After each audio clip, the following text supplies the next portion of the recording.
আজ হোলি, তাই তোমাদেরকে জানাই হোলির অনেক অনেক শুভেচ্ছা ও অভিনন্দন।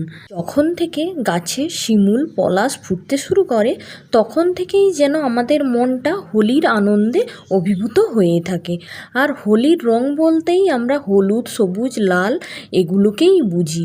আর আমি সেই হলুদ আর সবুজ রঙে আজকের কাজটা সাজিয়ে তোলার চেষ্টা করেছি। তোমাদের কেমন লাগছে কাজটা তোমরা অবশ্যই কমেন্ট করে জানিও কিন্তু বন্ধুরা। আজকে সবাই আনন্দে মেতে উঠবে। আজকে একটা রঙিন দিন, রঙিন উৎসবের দিন আজকে। কিন্তু আমাদের সবাইকে সাবধানে হোলি খেলতে হবে, আবির দিয়ে হোলি খেলতে হবে।